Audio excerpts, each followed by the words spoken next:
there's a difference between somebody pushing you and there's a difference when a parent's forcing you. Now, when you're forcing your kid to, I want you to be this because it's my dream and I want you to do it, that's something completely different to what my dad did. And at no point did I feel he was making me do something, because there comes a time when, yes, maybe at the beginning I got into football and I thought, okay, maybe it is my dad's dream and this is maybe age 9, 10, but there's a time when that flips, because I promise you, when football gets hard, you're not going to do all the sacrifices because it's for someone else. Yeah.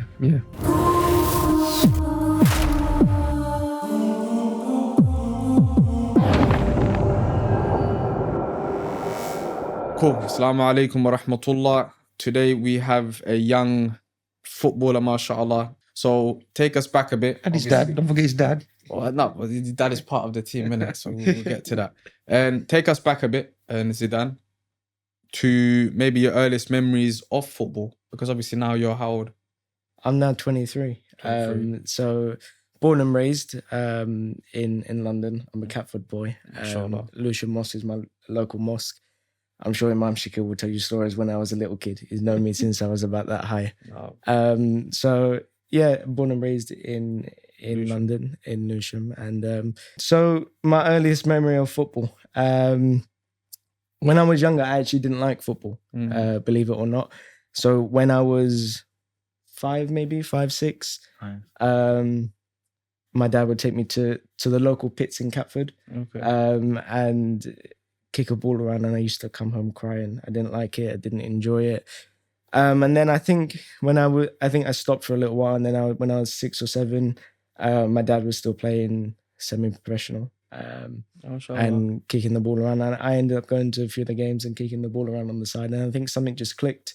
I started to enjoy it. Then I started to slowly get into organised football. I started at the David Beckham Academy on my 7th birthday, and it all took off from there, alhamdulillah. In hindsight, looking back, what do you think clicked though? Is it seeing your father playing and enjoying it? Was it, I want to be like him? Like what kind of clicked? I don't know. I think when I was younger, I think I was just more scared. Because remember back in the old days at the pits on Canadian Avenue, it used to be them wooden boards, and you used to hear rattle and you kick the ball to it. And being a small little 5-year-old going into something like that, it was scary. I don't have many memories of that, but I think it must have been that. It must have been something else. Or when I was 7, I don't know what it was. Something clicked, and from there, it just kind of took off. And you, as the father, sorry, the name, what's your name? Sufyan, nice to meet you, Sheikh. And you being the father, obviously, maybe taking it back as well, you named him Zidan, which is obviously the great footballer from France, I believe. Algerian, French, yeah. Algerian, but he plays for France, no? Yeah, French-Algerian, you could say, yeah. Okay. The name? Zidan, we don't have to mention who Zidan is.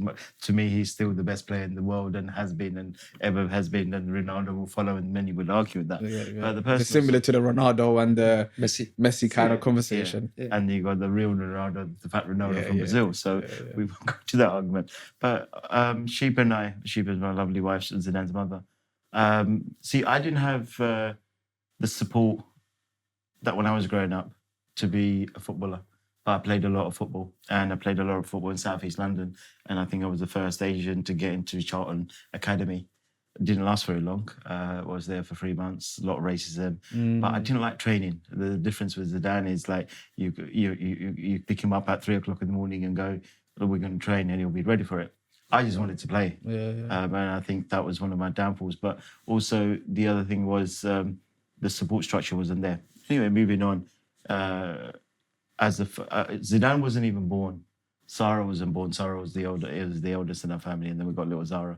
And it was a dream and a vision between myself and Sheepa that when we do have a son, we will name him Zidan, inshallah.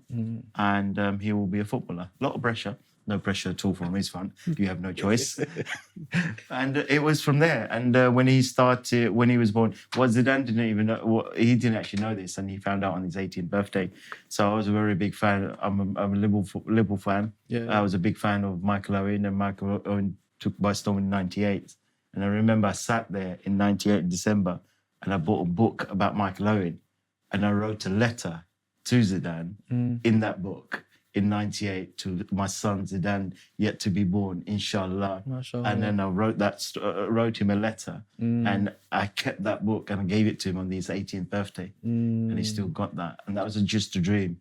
And for me, when he started playing football in 2007 on his birthday, how old would he have been? 2008. Sorry, yeah. on his he was 7. Okay. And he started at the David Beckham Academy, and I think that first day we all went to watch him. But looking back, do you? Because obviously every parent would want their kids to do better than they was, to become better than they was, and to obviously become great people. But was there maybe something in his football skills you saw that he could make it? Because my son, I would love for him to be a baller, but I could see he was a bit stiff. So I wouldn't say that, but he's a bit more intellectual. So, as a parent, you kind of see what your child is good at and you kind of push them. So even though you wanted him to be a baller, did you see the technique at a young age for it to be there? And everybody that sees him now and saw him back then, mainly family members and the coaches who were there, remember, he did have one hell of a left foot and still does. Now he's become both-footed, the demands of the game, but you can see straight away the technical side of it. And even when he went to Arsenal, everybody was raving about his technique. It was just natural. What he can do with the ball, just technically, he was just gifted. I wouldn't say a concern. The conversation started at a very young age. Mechanically, the body mechanics, the athleticism. So it's there from a young age. Is that going to grow with this technical ability? Okay. And that was the area. Is he going to be strong? Is he going to be fast? Is he going to be quick?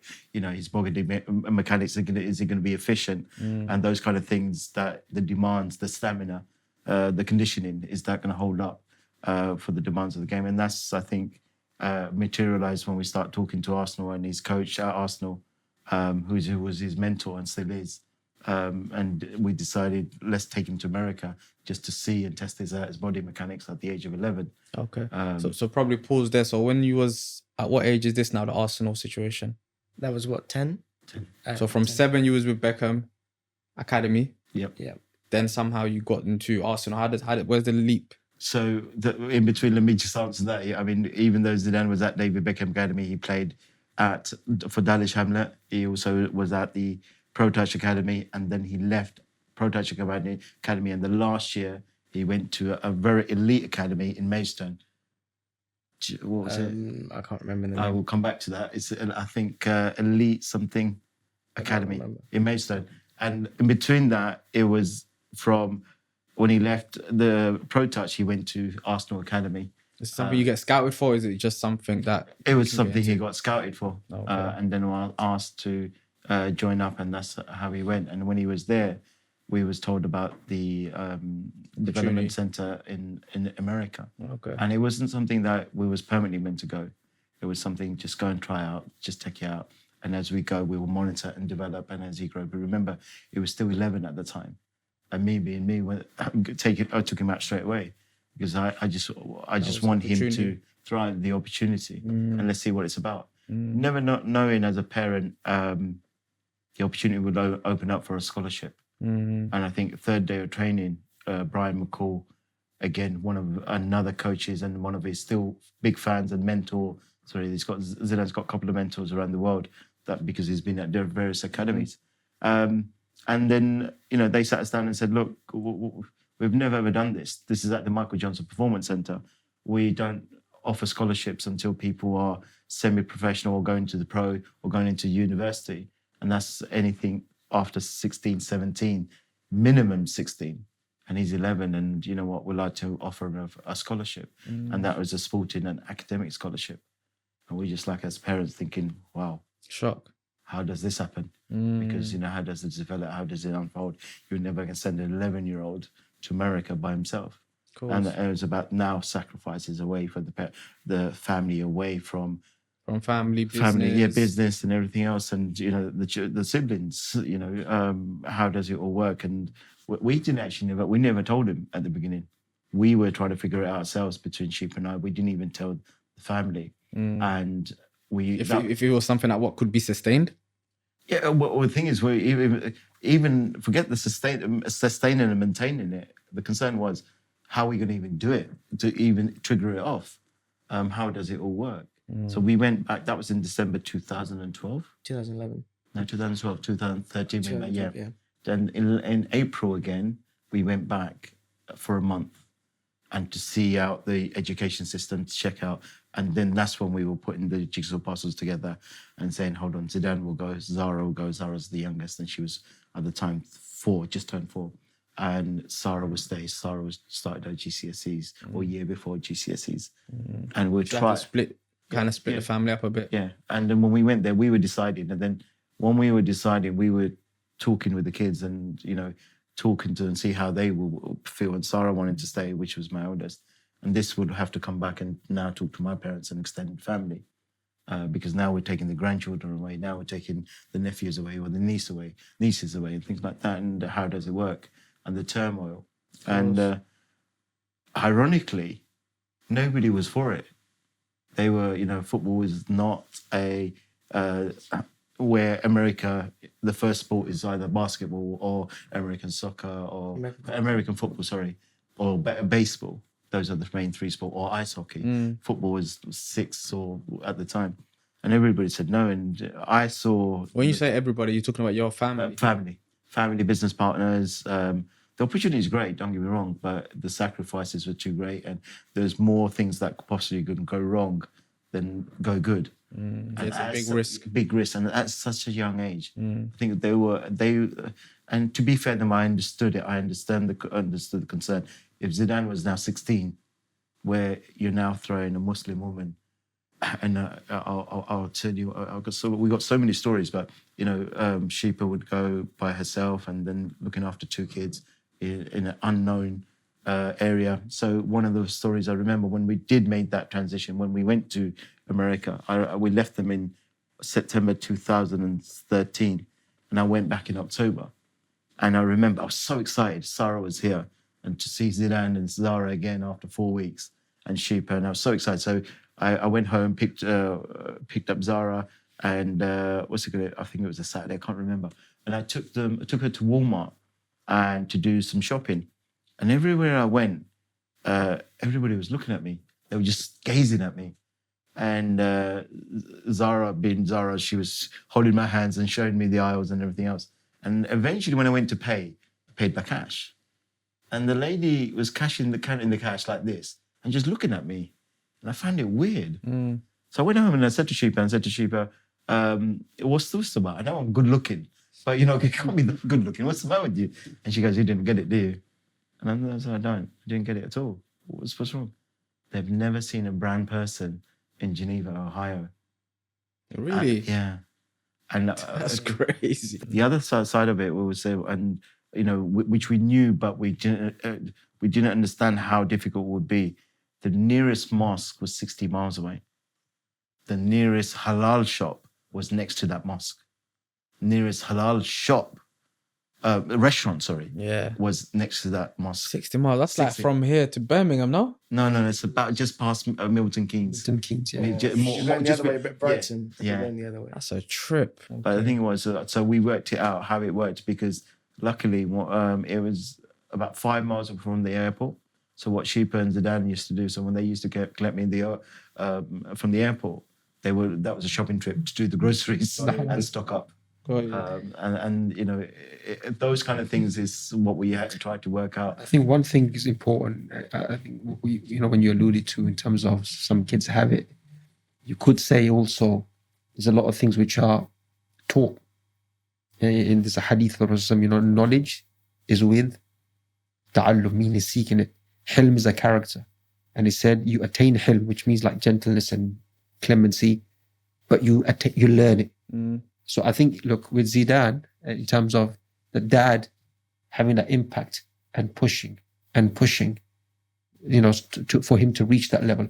I think a lot of parents, especially when, let's say from the kind of like the Muslim community, they don't see sports. To have fun playing it is fine, but as a career, they're going to say, look, no, what are you going to do? You want to be a footballer? You want to be something like, no, you focus on this or this studies or become an engineer or a doctor or whatever it might be. So I think your input in Zidan's life and pushing him and encouraging him and also the sacrifices. to leave, remember, you've got a business here, quite large, to leave that and go to America and sacrifice that for the sake of your son's kind of like vision and goals. That's a big thing. A lot of parents would not do that. So that's a credit to you, Brother Sufyan. Thank you. Thank you. And one of the things I would say, and first of all, it used to hurt, but I think it was, again, I understood and taught myself more than anything else.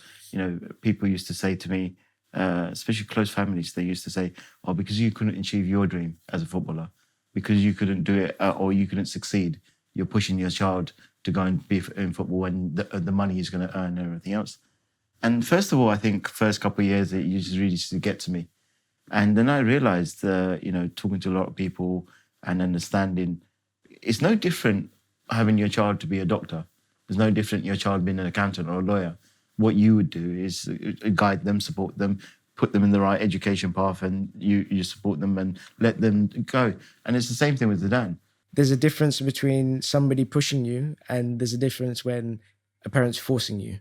Now, when you're forcing your kid to, I want you to be this because it's my dream and I want you to do it, that's something completely different to what my dad did. And at no point did I feel he was making me do something, because there comes a time when, yes, maybe at the beginning I got into football and I thought, okay, maybe it is my dad's dream. And this is maybe age 9, 10. But there's a time when that flips, because I promise you, when football gets hard, you're not going to do all the sacrifices because it's for someone else. Yeah. Like, for example, there was times and days when you're not playing and you're on the bench and, you got to wake up at 5 o'clock in the morning to go for a run before school. You're not going to wake up and do it because, it's my dad's dream. You're going to wake up because it's yours. You own that.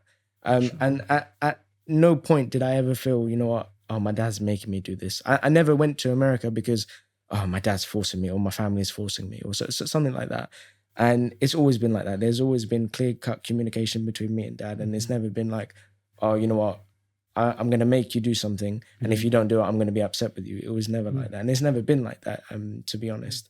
And I think that's important, because sometimes, it might even be, which, let's say, it's another field like engineering, but the parents are forcing. Let the kids, encourage them, help them, support them, but let them do what they want to do. Exactly. And especially what they enjoy. So that's important. Jazakallah khair. 2 things before you go into the Americas, Zidan. The mental pressure.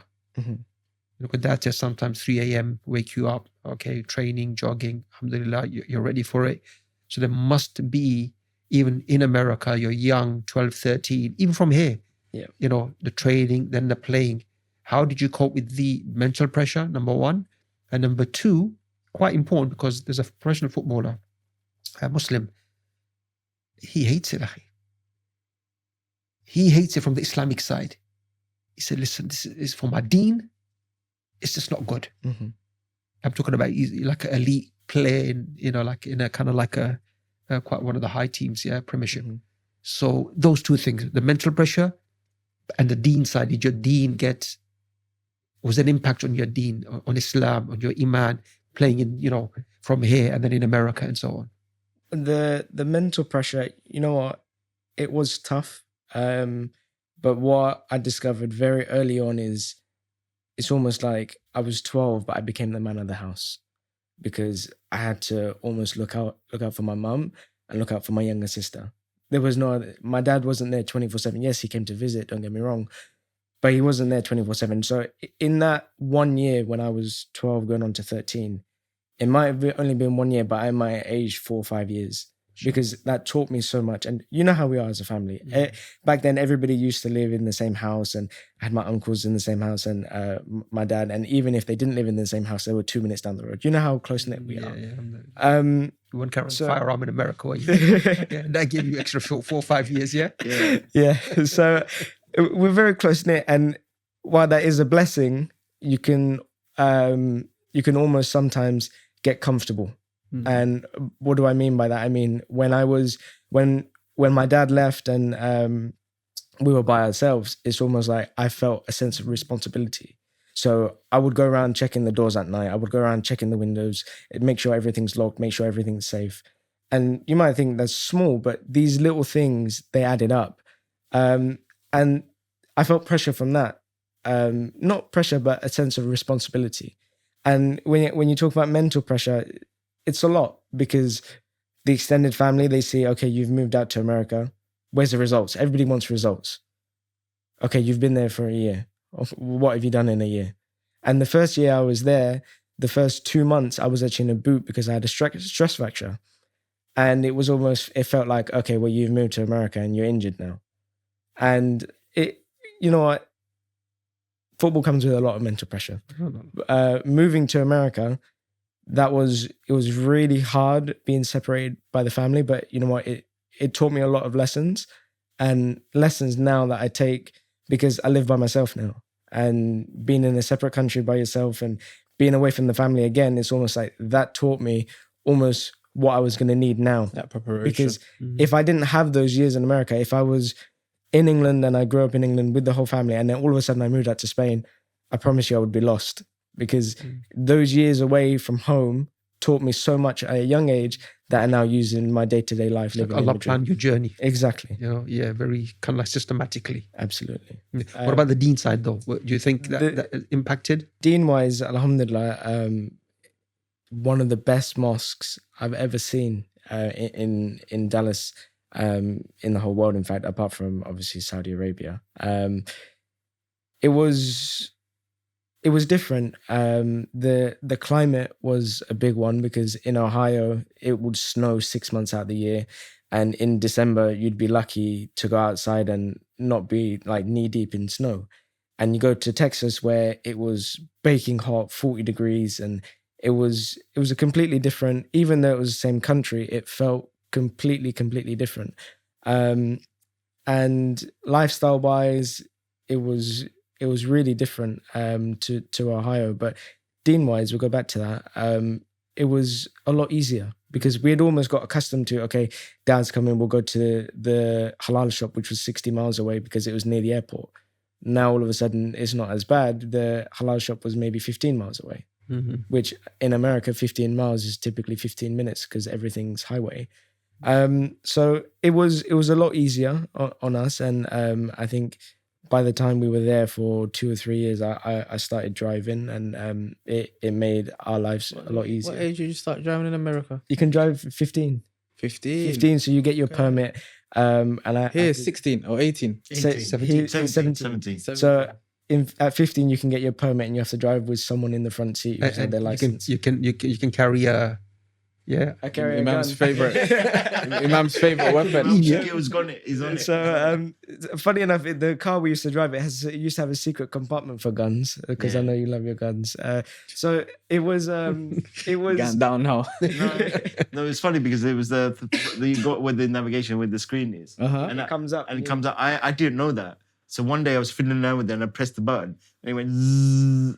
I thought, It's a what's secret it? gun No compartment. way. And I said, Wait, it's got the shape of a gun? No, no, it's like a it's- big box. It's like a safe. You could Yeah, it's like a so nobody knows safe. it's in there. And you can lock it with the code. Yeah, I'll get used to America. You know? So I started to drive, and funny enough, on my way home from school, there's different ways you could go, but the way that I would go, it was always past the masjid. So if it was prayer time, or for instance Friday, So let me understand. You was driving at 15. I was driving at 15 with someone else in the car, and then at 16, Your mum or someone like that. exactly. So and then at 16, I could have my license and Drive I could by yourself. drive myself to school, like kind of stuff.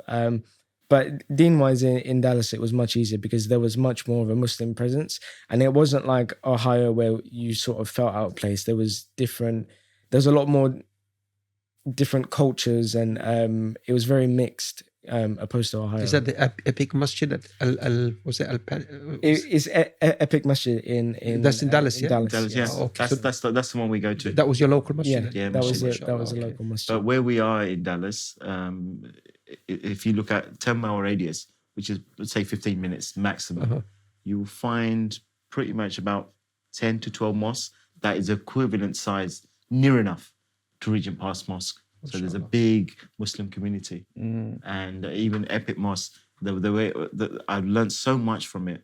The village itself, all the houses around it is owned by Muslims. And the way they brought up that community is, I think basketball courts, football fields, large car parks, restaurants. So everything about America is just So going back to that point about America, it was an experience. It was something that I'll remember till. What's the difference there and here? You know what? I felt safe in America. Really? With the guns? Contrary to popular belief, but I felt very safe. There was a lot of times where I'd have to wake up before school and go for runs. I'd leave the door unlocked. I'd go out. I mean, your neighbors, you knew them, and like even when you were driving around in the neighborhood, everybody would wave and say hello. Guns, man. That's what I meant. Everybody was very friendly. So listen, you can intrude in my house, but shoot you down. Everybody was very friendly, and I'll compare that to somewhere here. Because when I moved back, it was COVID, and I was actually going for a run near the mosque here. This was, I think, 6 a.m. and somebody pulled a knife on me. They wanted to, I think I finished the run, and this was maybe 7 o'clock in the morning now. And this was during peak lockdown, I think April 2020. And I finished the run and I had my phone in my hand, and obviously I'm tired, I'm breathing heavy and whatever, because it's been a hard run. And this guy came out of nowhere and he pulled a knife, and I said, well, what do you want? And he said, well, just give me your phone and run the other way. I said, you know what? The phone, my life is more valuable than my phone. So I gave him the phone. I went the other way, and funny enough, the next day I had the same phone back in my hand, and everything was good. That would never happen in America. No matter burner and just be like, yo. No, nobody would pull a gun either. There was many times where I think for a good solid year, almost every day before school, I'd have to wake up and go for a run outside, and a lot of times, especially during the winter months, it'd be pitch black. But would it be based on where you live though? Did you live in a more affluent area? Or because remember, we live in Lewisham, so even though there's little affluent little corners in Lewisham borough. Yeah.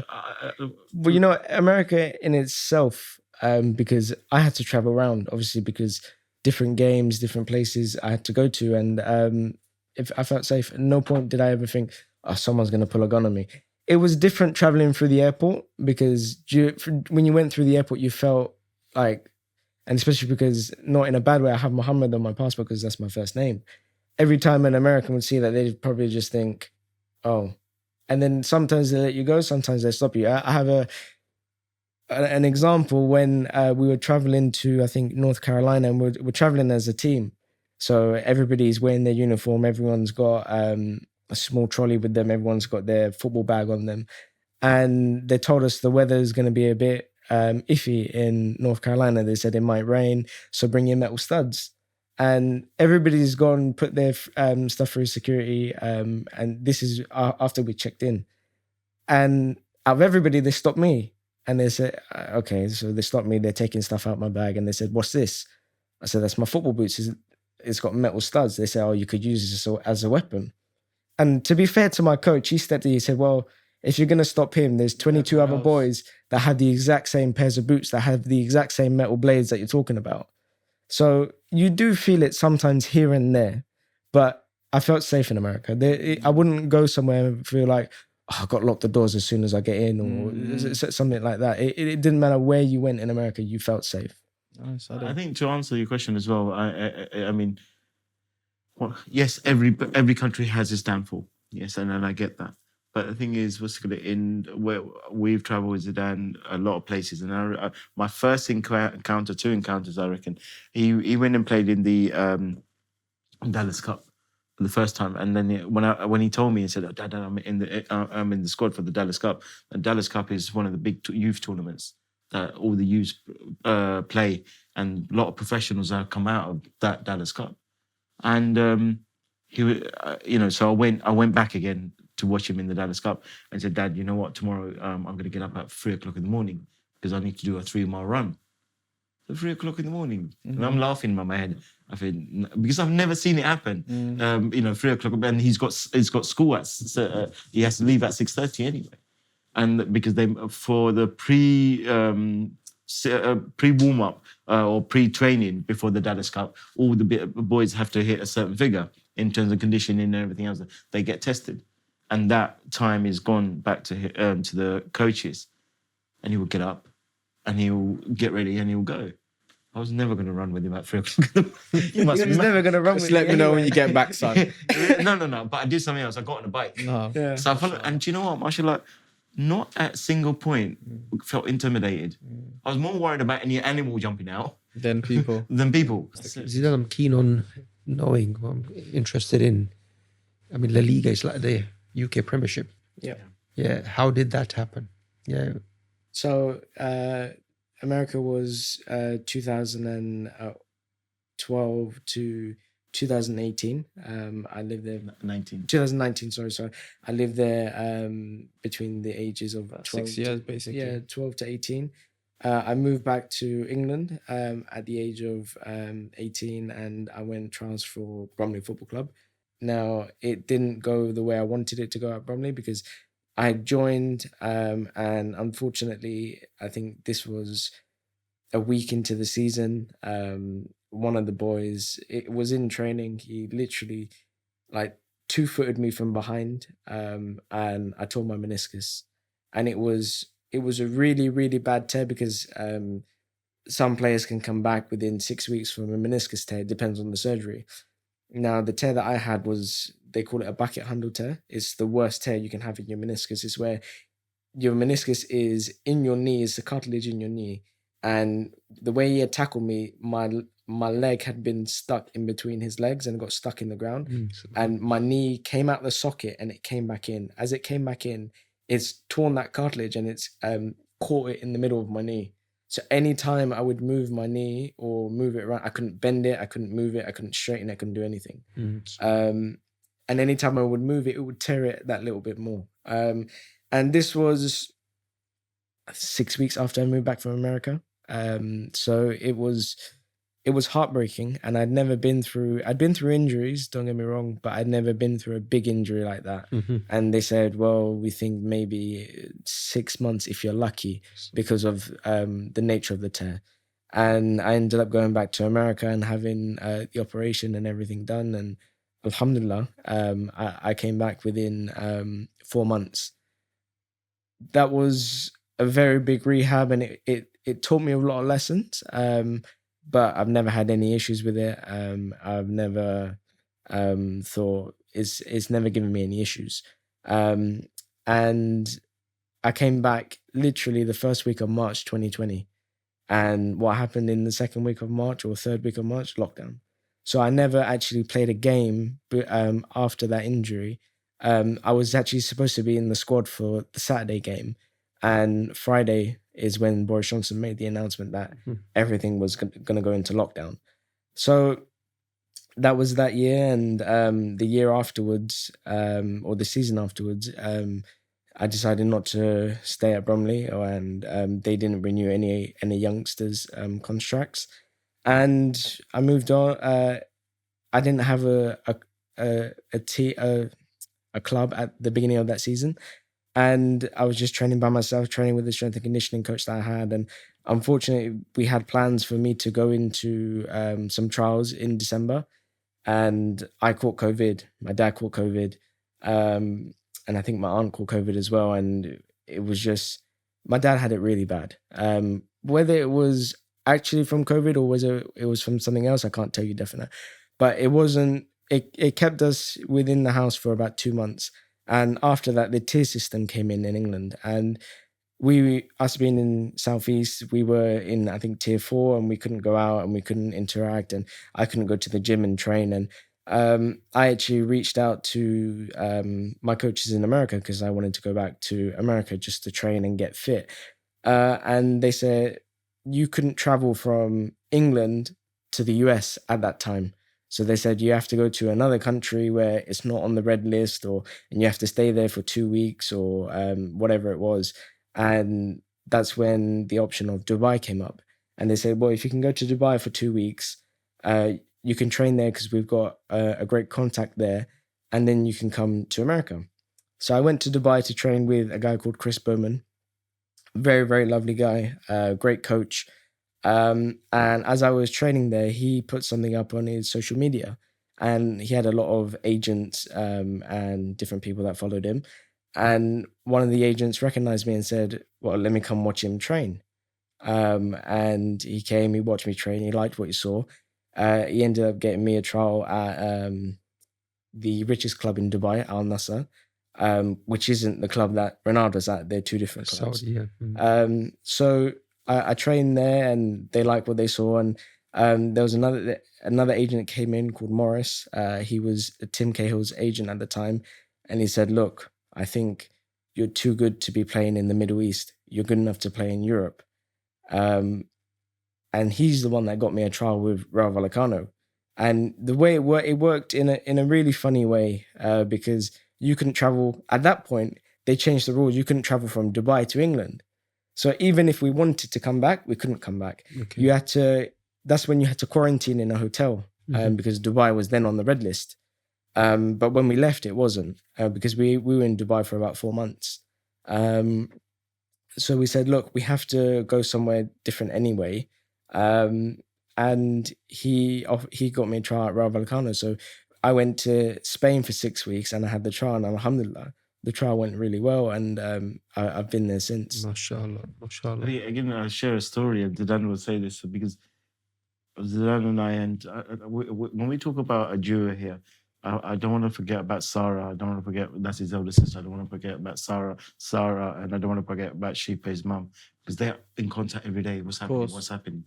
Grandmother, uncles, my brother Kaisar, my sister Shana, Afa, and everybody else. But when he went to Spain, the first week, he would tell you, it was like me on Sunday, trying to kick the ball this way. The ball went the other way. He hasn't played for a while. Yeah, no. It was. I think the It was more environment. nerves. It was more nerves, and I think the speed. It was completely different to what it was to Dubai. The technicality, it just the environment, everything wasn't. And he was put into a game, I think, on the second day, and he was just all over the place. The first touch, you go touch it, and the ball, you try to hold the ball, and it's gone off because you're right next to the line, and so I watched him for a week, and I said, Zidan, come on, something's happening. What's wrong? And by now we've been away from home for 4 months, living in an apartment in Dubai now, living in a hotel room, and people don't see these things. And now we're going to do it at Spain, and I'm trying to work out. Just you and him, or the just whole no, just me and him. in Dubai, it was just you and No, him. Dubai. What we did do, just to again, we talk about the mental side. Father and son in an apartment, lovely relationship. Every day getting up 7 o'clock, training 6 o'clock to be training at 7 o'clock before the heat, and then sometimes he would train in the midday in the heat to condition him. So what I did do, I got his sister to come over and spend that time with us for 6 weeks. Okay, mashallah. And then Sarah would gone back, and then I got Sheepa to come over and stayed with us for about 6 weeks. And then that in Spain, just you and him, or and again, Spain family? was just me and him. And when we went to Spain, it was really difficult because all of a sudden the halal food option was gone. You couldn't go everywhere. And ironically, where the hotel was, only 2 minutes down the road was the mosque.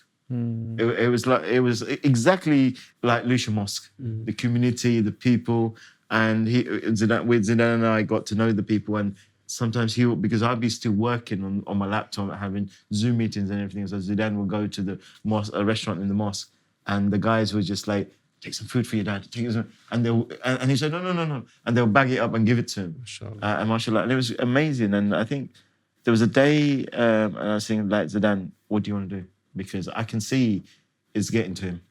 Because every day getting up, doing the same thing, I'm trying to impress. And I can see it he's not talking to me because, not in a way he's not talking to me, because the fun element side of it's gone now. Where are we going with this? What's going to happen now? We're now in a second trial now. Al Nassr, okay, it was good. Dubai was good. Now we're at Rayo Vallecano. The pressure, the boys, and you're a big club, and they're on the verge of getting promoted to La Liga as well. They're in the playoffs, and there's a hype. And sitting down, and I think there was a day when the words were harsh. If you don't want to do this, don't do it. Don't feel pressured. And he's like, you know what? I'm doing everything I can. But you know what? Wake up. It's not you. I'm seeing it on the pitch. Something's not clicking. Talk to me. I don't want to talk about it. And, because I know the triggers, what I have to put, the buttons I have to push to get Zidan going. And alhamdulillah, it's worked really well. Sometimes you may have disagreed at the time. It's always been respectful. It's always been loving. And I think that's one of the conversations I think I was very harsh with him in a sense. I had to be. And I walked out of the room because I was so annoyed with him. Because I know he can achieve more. I know he can do more. And there's something that's not right. Talk to me. I want you to tell me. If you don't like it, don't do it. I don't want. And it was hot. The environment was different, and the food. All of a sudden, because we were in Dubai, we were spoiled, and we had directions. What was that place called? Protein House. Protein House. And they made his food for him, weighed his food up, and they monitor here now. Or it was just going into the mosque, and the food was lovely. It was Moroccan food, and it wasn't a choice. It's either lamb or it was chicken, and that's it. They did no fish, and it's the same thing every day. Was that affecting him? Was the 4 months becoming a toll? Now it's a hotel room. There's not an apartment. You go outside. There's no space, and those kind of things. And I'm looking at the whole holistical view of everything. And trying to understand. And if I was having a meeting, I was going downstairs in the lobby. It wasn't a luxury going to another room. So I was trying to think everything. And then, alhamdulillah, you know what? There's something happened somewhere. All of a sudden, I think second week and third week, you start clicking. I think the second week I had a friendly and I scored 2 goals. And I scored 2 goals, and that kind of uplifted me. And that was almost a turning point. And don't get me wrong, the coaching staff were great. I think they had patience with me because they could see the ability, but they could see it in bits and pieces. They couldn't see it all put together. And I think after I scored those 2 goals, I think the players had more confidence in me. And remember, a trialist, you're not really welcome. If you're coming in, one of them is going out. And it's not always a club will open, or a bunch of players will open their arms to you and say, you're one of us, because they know, especially the player in my position, he's probably going to be out. You're saying it's a dog-eat-dog world, basically, in the football industry. I'm guessing it's not just for Spain, but I'm guessing even in Europe that it's a very competitive industry. So where, like you say, where one comes in, another one's thinking that's my position. So it's a very, very dog-eat-dog world, and you're always looking over your shoulder, because if say you're in a squad and there's a trialist that comes in and he's in your position, you're almost thinking, okay, they're looking to replace me. And it's a lot of pressure, man. It's a lot of pressure. And to be fair, you know what? They have 2-3 players every position. So one of my best friends, I won't name him, but he knows who he is. He plays the same position as me. So when we're away from the training ground, I'm always talking to him. We'll go out for lunch. We'll do so many things outside the football club. But when it comes to that time, it's either he's going to play or I'm going to play. If I play, he sits on the bench. If he plays, I sit on the bench. And then what's the feeling, though? In my head, I'm being a bit nasty. I'm thinking there must be a bit of nastiness, like flipping, like, why is he playing and not me? There must be a bit of that, innit? But you know what? If they always say, if you're good enough, you'll play. And sometimes the circumstance might not favor you. I've had coaches that completely adore me and believe in me, and I've had coaches that go the other way and they never believed in me. And some coaches I never even got a chance with. So it depends on the situation that you're in, but it is 100% a dog-eat-dog world, because if I'm going to play and I'm going to be the best player, somebody else is going to be upset and somebody else is going to be sitting on the bench. And then forget even sitting on the bench, somebody's not even going to be included in the 22-man squad, because you have, say, 26 to 30-man squad, not like Chelsea. Chelsea have a 42-man squad now. So you have maybe a 26 to 30-man squad, and then you can only 11 play. Only 11 play, and to a lot of competitions, you can only call up 18. So what are happening you might have, say, 2-3 injuries that are always out, or some might go up to the reserves, or some might go to the first team, some might be dropped down to the academy. But there's every week you're going to be disappointing people. And I think Jurgen Klopp puts it really well. He said, the starting 11 love me. The players in the squad, they like me. The others that are not included in the squad, they hate me. So it's not always it's up to the manager, yes, but it's also, if you're putting it in every week, every day in, day out, and they can see it, there's no reason why you shouldn't be picked. If I know. But politics are involved sometimes. Politics are involved 100%. And you know what? You can't get away from that. But the way I live my life and a day to day is me thinking, once I go to bed at night, have I given everything I possibly could? Do I come off that pitch thinking, I could have given more? Yeah, there are days, you know what, you don't have great days. Not every day is going to be a good day. But you know what? I go on that pitch every day thinking, you know what, I'm going to give everything I possibly can. And if I can come off that pitch saying, I've given everything, I've tried my best, I've given my guts, and I've, you know, burned my lungs to be on that pitch, then I'm happy. There's nothing more I could have done. I may not get picked that weekend, but you know what? Could I have done anything more? If the answer is yes, okay, what could I have done? How could I have improved it?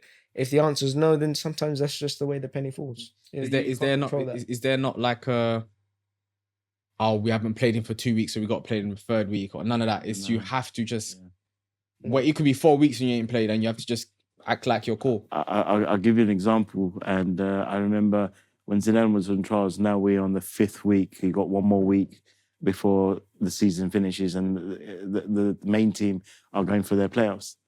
And I don't know what it was that week, that match, where it was like there was a lot of cameras. It was a friendly, but it was a derby sort of thing. And the coach was really hyped up. And Zidan was moved into the middle of the park, centre midfield. And he doesn't normally play there. I believe, as a father, that's his best position. But Zidan will tell you differently, and we have great conversations about that. But he played in the centre of the park, and I was so happy. And the emphasis on Zidan that day was everything goes through Zidan. And even though he was a trialist, and I think they were testing him. And the instruction was, at all costs, we've got to win this game. It's a derby. There's a lot of cameras. And we don't know the behind the scenes, what was given by the club. But there was a lot of trialists there. There was a lot of, and they wanted to win. And it was really intense. For the minute, for the warming up, it was more intense. The tactics and everything else. They started the match and they wanted to score in the first 10 minutes. Unfortunately, the first 15 minutes, they were 3-0 down, Real Vallecano. And Zidan wasn't having a great game. And the coach was ripping his hair out. He was shouting this, shouting that. And he was just about to take Zidan off. And he told the guy to warm up. That's it, Zidan's coming off. Zidan's coming off. I could hear it from the middle. I could see it. The guy that was going to play my position, he started to... Because it's friendly, you can get taken off at any point. Yeah. Even in a game, you can get taken off. And he was ripping it out. But bear in mind, only 5 minutes before, he slide tackled a player out, and he's still got graze. He's ripped up his whole leg, and he's still playing with that. And just about to take it out, and then something happened, and he got the ball, looked up, and out of nowhere, he turned around and smack and hit the bar. And the coach went to the player, sit down. As soon as he saw, like, maybe there's a hint of a goal coming. Yeah, no. So, but it was surreal because I was right behind him, and it was the way he's done. That's this technical ability. Out of nowhere, I can honestly tell you, there's only a few players who would have been able to do what he did at that moment. That was just a minute or second of magic. Turned around, first volley, half volley, smack, and I was watching it all the way through, and maybe an inch and it would have gone in. And it hit the underneath the bar, and it came out. And the coach went, sit down. And the player went, what did I do? Yeah, of course. And that's the dog. It's just a moment of how they make the decisions at the end of the day. What was the final score? I think we won. We came back. We won 4-3. Whoa! Did you score? Did you score? I didn't score, but I think I had an assist, and then I came off in the 75th minute. Yeah. So I didn't play the whole game. Mm-hmm. But those first few months in Spain.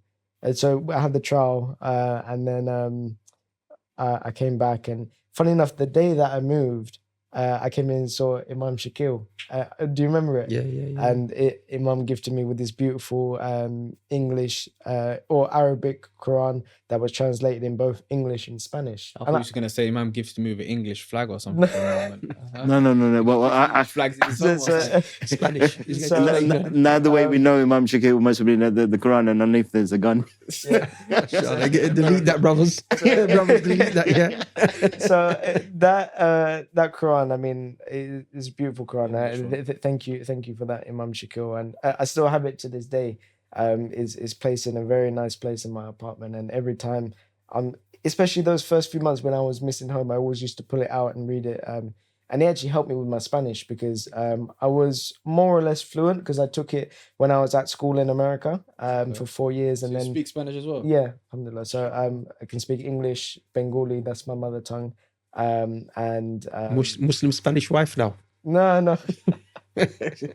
Concentrate on the So- football, Akhi. so- Trying to deviate him off the path, Akhi. What kind of... Well, we get the so- inspiration another way, aren't we? So- Yeah, he's trying to deviate him from the path, bro. So yeah, I can speak Spanish as well, and the first few months was really, really tough. It was being away from home, living by myself, sort of figuring everything out, and you know, I understand when a lot of players, they move abroad and they don't quite do it the first few months, and it takes a bit of time for them to gel, because I never used to understand. I thought football's football, you just go and play. It might be a different style, different system, but the coach always used to tell us, and it still rings in my ears, you're only on the pitch for 2 hours of the day. What are you doing for those other 22 hours? You have 22 hours, do whatever you want. Now that you have to take care of your health, that goes first. So are you sleeping right? Are you eating right?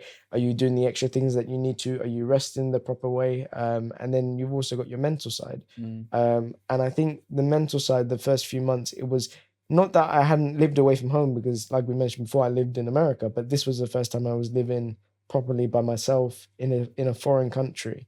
And I think those first 6 months, it was just a lot of learning everything.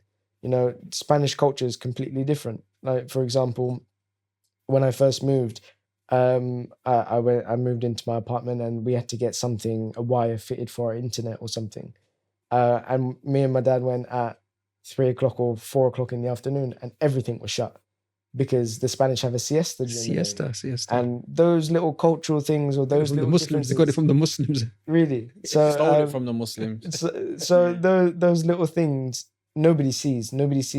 So they actually close everything. The only things that are open are like grocery stores. So everything is shut. Necessities. But then, contrary to that, at night everything's open till about 11 o'clock during the week. Yeah. So In Muslim countries, same thing, isn't Same it? thing. yeah, Because exactly. I remember when we went to a bank to get a statement or reference, and it was like 10 minutes to 2, and it closes at 2. And then, we've 10 minutes. No. They wouldn't do it. They wouldn't do it. They wouldn't do it. Come back up. Come back after. Come back at 5. Yeah. Yeah, I mean, she did do it, to be fair, eventually, because I think it's persistent. But I think that's a good thing, isn't it? But the Spanish are so laid back. You know, when you come from London, and obviously I lived in London the first 12 years of my life, and where I live now in Madrid, it's the city center, but half the time you wouldn't even know or realize that it's a city center, because you go out during the day and at times it will be dead. Like middle of the day when the siesta, it would be dead. And you can drive your car through the city center, where down Castellana, which is the big road where Real Madrid Stadium is, where the Palace is, and you wouldn't even realize that it's the city center. But You probably start sleeping now as well yourself, isn't it? what he does. I sleep after training anyway. I have that little rest, and then I train again in the evening most days. So those first 6 months were hard, and I think after the Christmas break, I came back here, and I spent some time with my family, and it was almost like a reset. You have 6 months to the end of the season, just go and give it your best, sort of thing. And after the Christmas break, from January onwards, alhamdulillah, I was flying. I was doing really well. I think there was a period of 6 or 7 games where I scored 4 goals, all of them free kicks from the same spot. And I think there was a week, because this was COVID time, there was a lot of COVID cancellations. So to juggle it round, sometimes there was weeks where we'd have like 3 games, or there was a week where we had 4 games. And I remember I played 90 minutes, all 4 games. And by the end of it, I wanted more, because momentum is a big thing in football. And when you're in the right headspace and you're doing well, you just want to keep going and going and going. And when you flip that and you're in the wrong headspace, you just want to break. You don't really care about, okay, that game's coming and that game's coming. You want to almost reset. And I think that's what that Christmas break did. So alhamdulillah, for those few months, I was doing really, really, really well.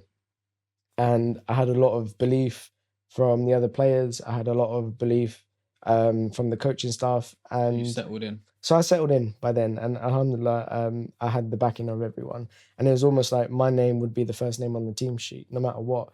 Because my natural position from then onwards was like a attacking fullback.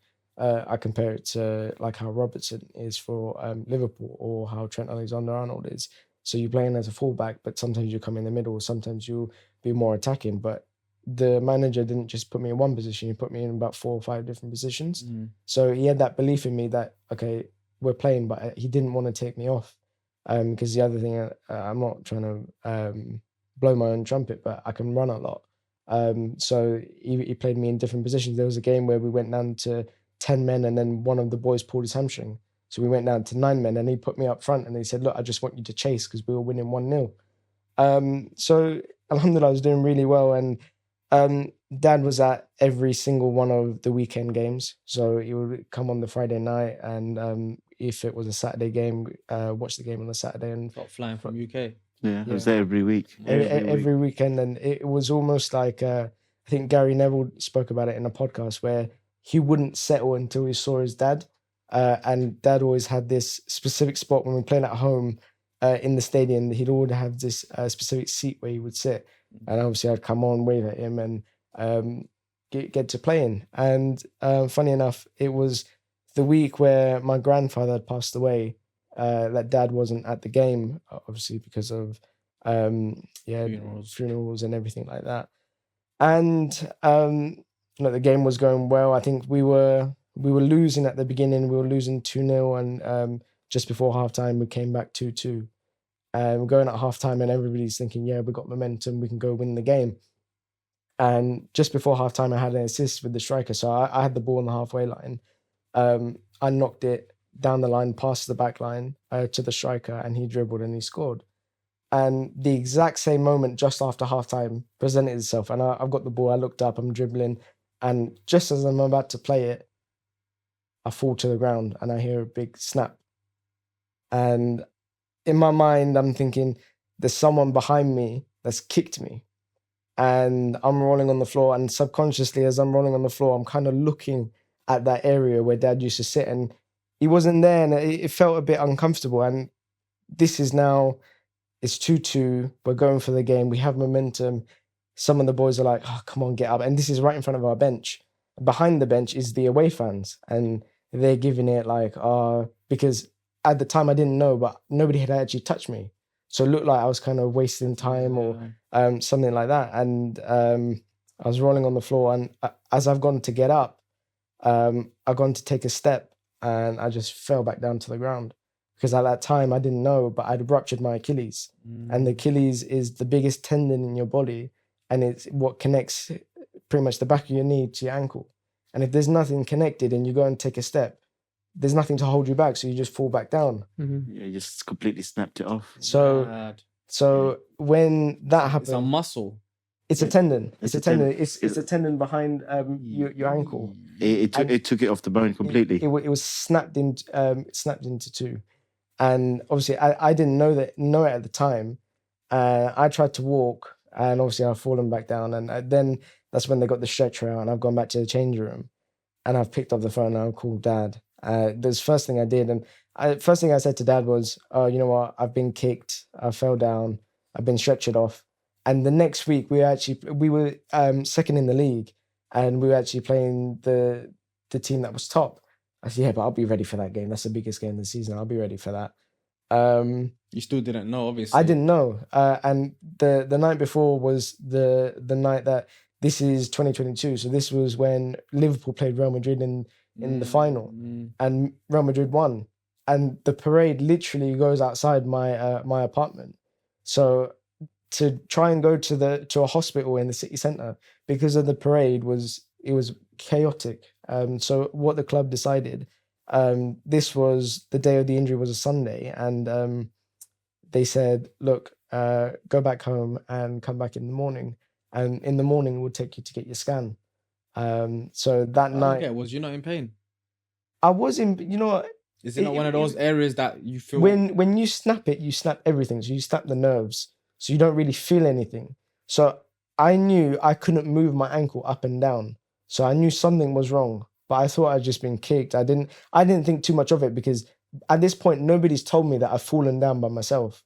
I haven't looked at the footage. I haven't spoken to anybody about it. They just said, look, we'll take you tomorrow to get your scan. So I think this whole night I've been thinking I've been kicked. So I go in the next morning, and one of the other players that didn't play is there. He's getting treatment on the treatment table, and he was actually sitting on the halfway line, and he was one of my good friends. And I've gone in, and it's sort of played on my mind the night before, and I've asked him. I said, "So how did it happen? How did the guy kick me?" And I'm speaking in Spanish to him.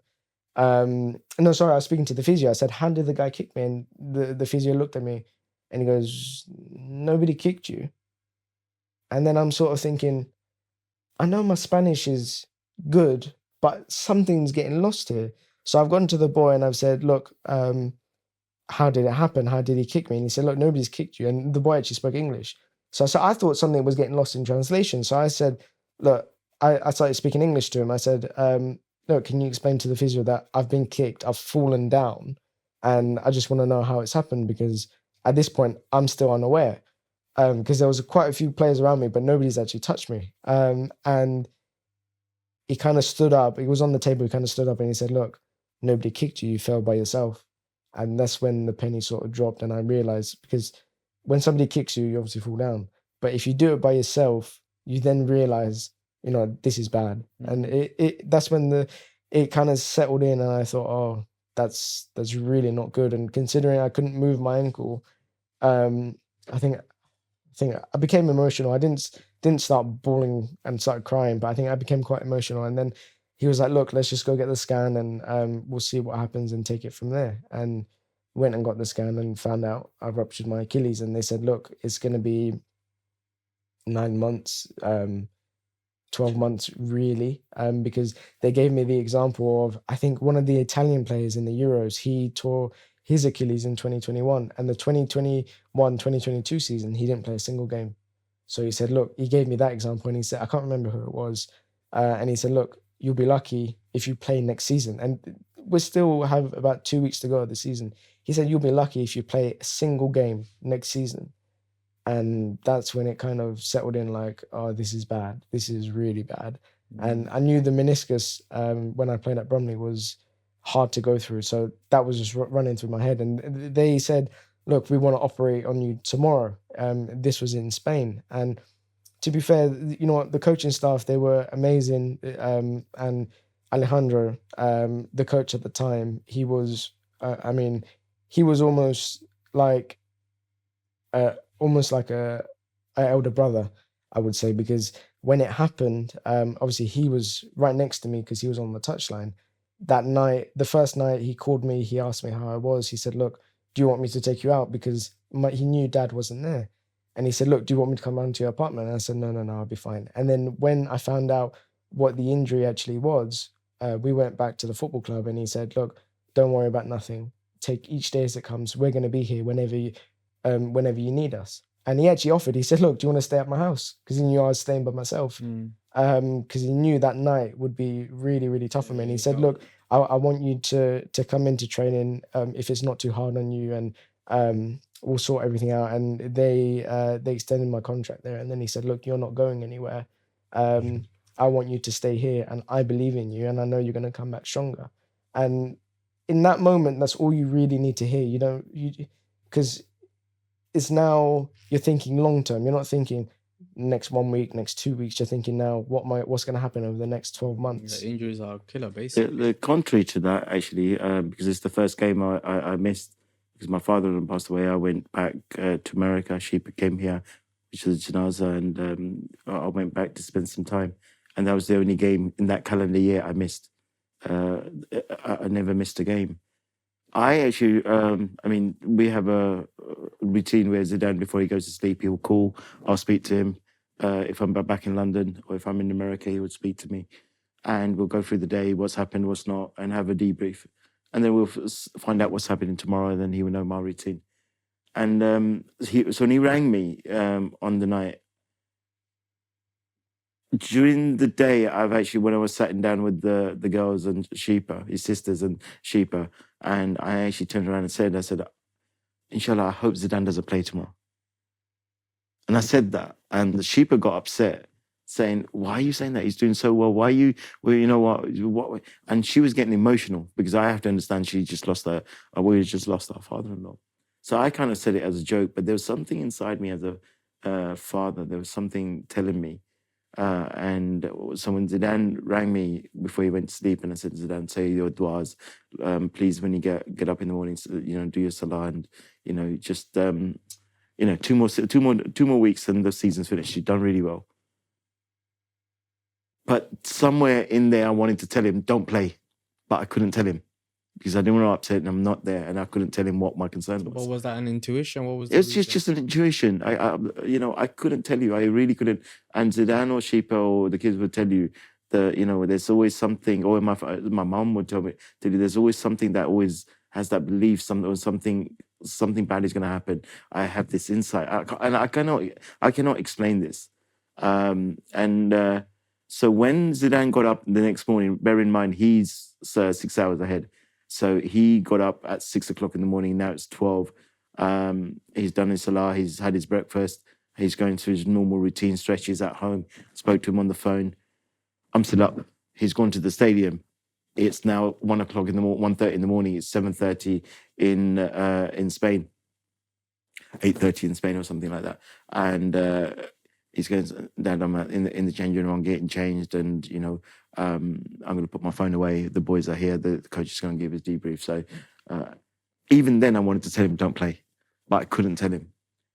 I stayed up, and when he rang me at something like 4:17 or something in the morning, the first thing I said to him, because when the phone rang and I saw Zidane on it, he should be playing right now.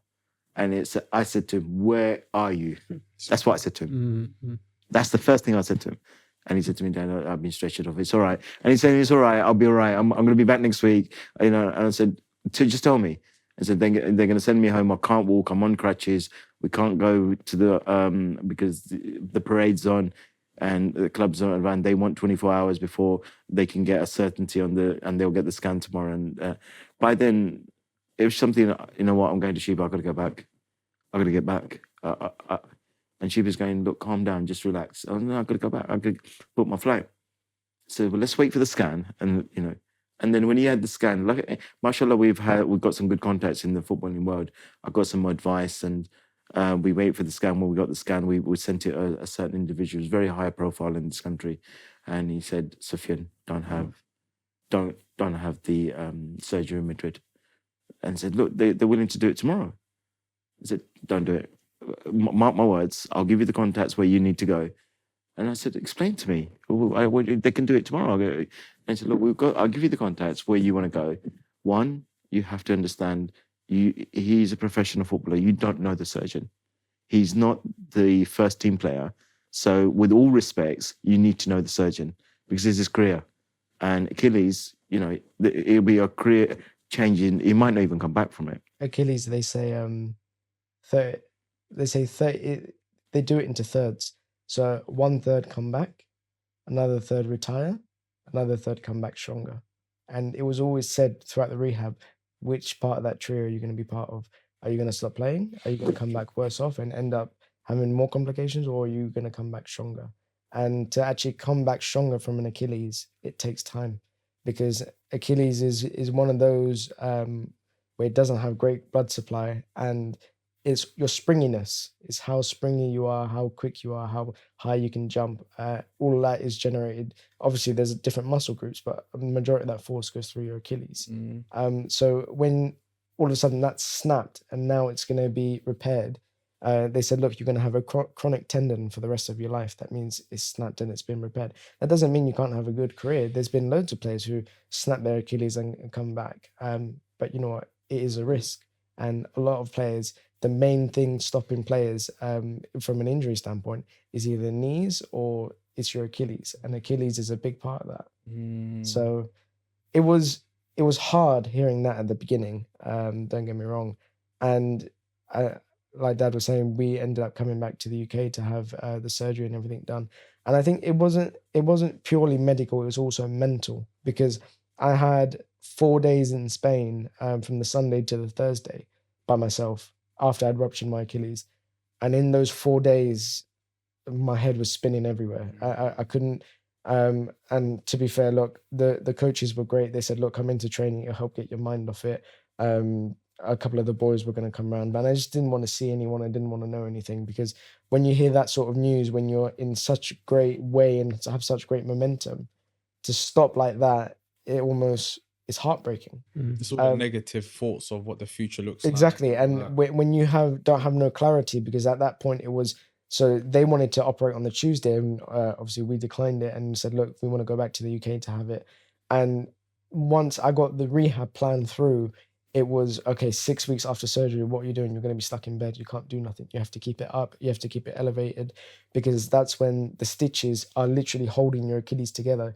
You slip and snap those stitches, it's going to, they told me, funny enough, at the beginning of the rehab, before I even had the operation or anything, my physio, very highly regarded, our name is Zidan Miah. He was absolutely brilliant, but he said, if you rupture a rupture, I promise you, you will never play again.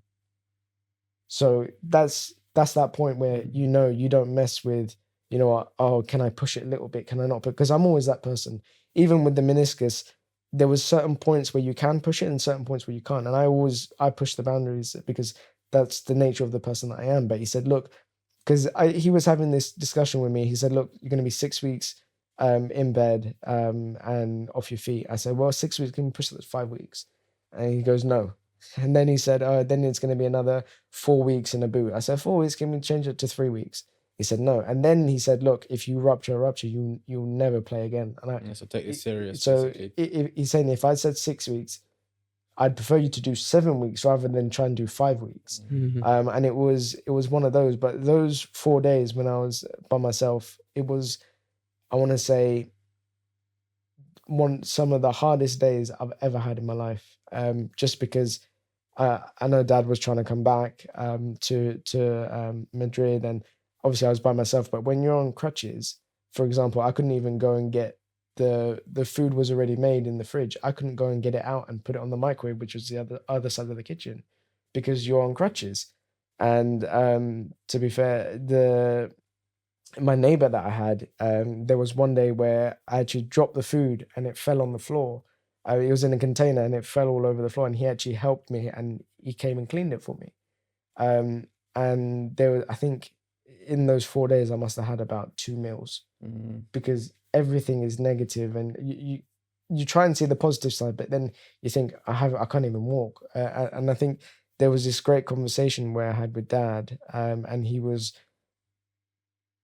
we go back to the difference of guiding someone and pushing someone. And we were having a conversation, and he was saying, look, when you come back, you've got to be better, and not you got to be better, but you got to push yourself. And the word is bullish. You need to be bullish, and throughout the rehab, you need to work hard, and you can come back better, and you can come back stronger, because at this point, everything in my mind is negative. And Dad said, you need to be bullish, and I think I snapped. And we have that relationship where I can say certain things, or I can be a certain way, and Dad will understand. And I think he knew at that point. I understood what he was saying, but I said, just leave me alone. Let me do it. I can't even walk, and you're telling me to be bullyish. And we had a great conversation. Let me say the exact words. We actually went ziyarat in Eternal Gardens because he's come back, and his grandfather, my father, has passed away, and we got other people that's buried. And it's always it's a peaceful thing when we do the ziyarat, and we have certain conversations. And we came out, and I was driving, and I said to Zidan, I know you're having the surgery next week, and look, we've had an amazing journey. You just look forward. We'll go through this, and we've got the team we had, and it was amazing how everything was put together. Jared Flick, Professor Calder, one of the top people, or the top people in the world in terms of Achilles specialist. There's professionals that used for the same injury.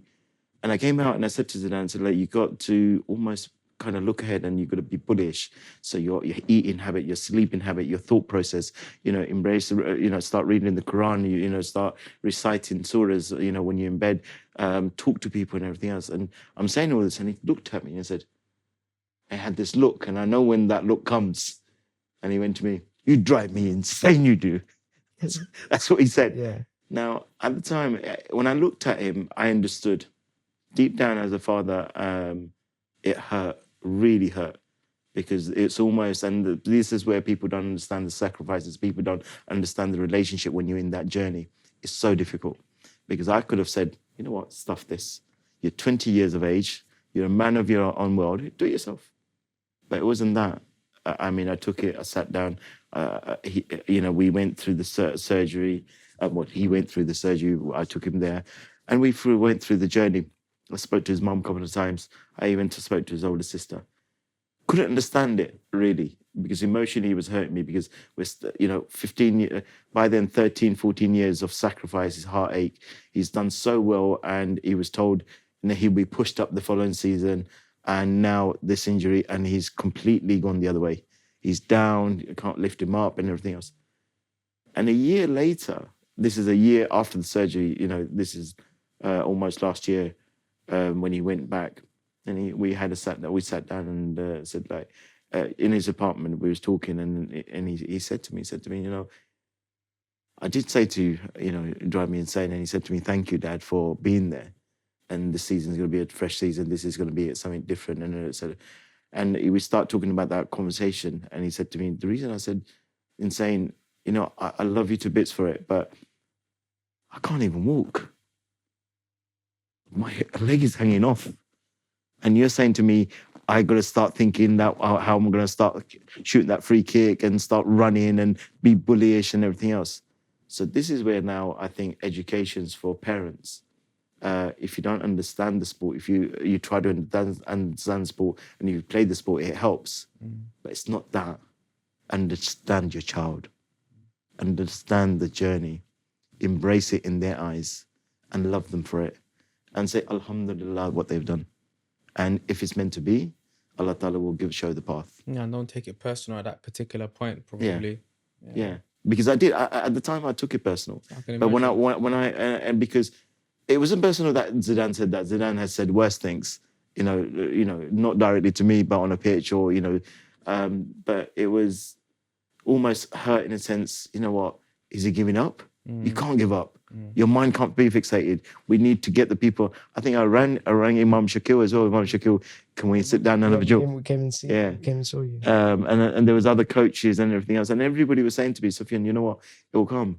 Just let him be. From your angle, obviously, you're trying to be positive to give him that courage. Like, this is just a blip in your future. And where he's at right now, he's not even seeing the future. So it's that kind of mix of, you're still seeing the future, but he's in the pain of now. Yeah. And that kind of mix, I think, is a difficult one. But that's where the wisdom comes in. That's where the experience comes in. This is where, like, you guide rather than push. And if you say, oh, you know what, let's see what happens. Oh, you know what, let's see, give it 3 more weeks. You're almost falling into the trap because somebody has to look at the bright side. Somebody has to look at the positive side. It did come to a point where I needed to hear that. But at that point, especially when you've done something like your Achilles, you can't do the basics of life. You can't even wake up and say in the middle of the night you want to go to the toilet. You can't even wake up because subconsciously you wake up and you put your feet down and then the pain hits you. You can't even walk. You got to look for crutches. You can't even, like I said before, you can't even go to the fridge, get something out of the fridge and put it in the microwave. So are you thinking about, oh, you know what, I'm going to score that free kick or I'm going to be that player that I was a couple of weeks ago? Or are you thinking, I just want to walk? Because at that point, that's all I was thinking. I just want to be able to walk pain-free, and then you take it step by step by step. But it did come to a point of the rehab where, you know what, things were getting really hard and things were really, really painful. And I needed to hear those words, you know what, you need to be bullish and you need to push on. But at that particular point, when before I've even had surgery, it was the right, I always say it was the right words, but it was the wrong time. And if, say, Dad was pushing me and he wanted to be really aggressive with me, he could have said, no, you've got to do it this way. But he understood and he took a step back and he said, look, we'll do it your way. So that's the relationship we had and we've always had. I think it's a positive. And look at it from another perspective. Let's say somebody doesn't have a dad and nobody is saying that to that person. Don't be bullish. Give up. There's no advice coming. What situation would you be in? So from Allah's, decree and blessing, that, okay, something you might not like it, but actually it's good for you. Yeah, because in that it's your future. You put so much effort into it, from here young to America to around the world to Dubai and now in La Liga, that no, you shouldn't give up. And that is like, in a way, it's indirectly Allah using your dad to advise you and say, look, carry on, inshallah. Absolutely. Yeah. Absolutely. Yeah, that beautiful verse comes to mind with regards to you may hate something, but it's good for you. Yeah. And you may, like something, but it's bad for you. And Allah knows and we don't know. So having that trust in the process of Allah, that this is the wisdom of Allah. You didn't choose to have the Achilles issue. But look, like you said about the third, alhamdulillah, part of that, now you've come out the other side and been the last third, which is you come out stronger than you would have been. So inshallah, we hope that perseveres. But that's come at a cost. That has come as also people don't know he hasn't had one surgery. He's had 4 surgeries. So, and he's had surgery on both legs at the same time. After that Achilles, right, that was in May 2022, and went through the rehab, and we pushed it a little bit here and there, and alhamdulillah, I came back in January 2023, and I went back to Rayo Vallecano, and everything was good. There was no issues. Everything, when you do your Achilles, it's not, at the beginning, it's all timeline based, and then it's after that, it's all goal based. So the first part is how long the Achilles actually takes to repair itself, i.e. the blood connecting the 2 parts together again. And that was, I think, the first 12 weeks, so the first 3 months. And then after that, when you start walking and jogging, everything's goal-based. So how much force are you pushing through your Achilles? And the magic number we were looking for to start running again was 2 times my body weight. And I think the first time we did the test was, it was something silly, like I couldn't even push 1.1 times my body weight. So we were always working towards that goal, and it was always, okay, when I hit that goal, I'll start running, and then that's when I'll go back to Spain. And alhamdulillah, look, the rehab should have taken, it's taken people 12 months, some people 8 months, some people 6 months. Someone who I actually look up to, and he plays for Crystal Palace, Eze, he did it in 5 months. So I think I did it in 5.5, 6 months by the time I actually came back playing. And people say it was rushed, people say it was too quick, but everything was goal-based. I hit all the parameters that I needed to hit, so there was no risk of me coming back. And then when I did come back, I played January 2023, I played February, and then in March, I actually came on at half-time, and so I'm warming up at half-time, everything feels good. I'm in the stadium, I'm looking around, and I'm feeling good. This is sort of like the injury is sort of going away from my head, because there's also fear when you come back. Of course, yeah. And that fear is slowly going away, because I've played maybe 7 or 8 games now. And I'm feeling good. And as soon as I come on at half time, somebody's gone to shoot and I've stuck my leg out. And instead of shooting the ball, they've gone through where I've had the operation, like clean through where I've had the operation. And me being me, I finished the game. And what happened the next day? I couldn't walk. It was complete agony. And we didn't know what to do. So we let it heal, and there was things coming up on the scan, but naturally there's going to be things coming up on the scan because it's been ruptured and it's been put back together. Yeah. So is that from the original rupture? Is that something new? And eventually they gave me the option. I chose to play through it. And it got to the point where they said, look, structurally, there's nothing wrong. So there's no issues with you playing. We're not worried about you rupturing it again. We're actually more worried about the other leg. So I ended up continuing playing, and the right leg became, because I ruptured my left, the right leg became an issue because I ended up compensating too much, and I was putting all the force through the right leg, and the right Achilles became a problem. So we had a week off in first week of it was April. During Ramadan, I came back, remember? I came down and I was watching you, and he was fasting. And he was training, and it was heat. And I said, look, and he was a shadow of himself. I sat down and said to Zidan, look, if it's getting to you, talk to the coaches and maybe not fast, because it's affecting you. And tell the coaches, be honest. I said, no, I said, everything's fine. And it was a complete shadow. So he came back, and then he was going to have some injections put into his legs see him through for the rest of the season, about 8 weeks, and it was a temporary measure. It was like a liquid or a gel to numb the area out, and it was like each injection was about 11 minutes long. I was there when he did it for both legs. And then he came back and he was like, wow, a week later, he was back to himself. 45 minutes into the training session, we were just like, me and Alejandro were talking, and like you could see the smile on Zidane's face and everything else, and it was brilliant. And all of a sudden he was sitting in the ground, waving his hand. He wanted to come off. And he was in pain. He was in agony. He was in absolute tears. Took him home. And next day, they gave him the next day off. And I got up in the morning waiting for him to come out from bed. He wouldn't come out. Literally had to carry him to go to the toilet because he could not walk.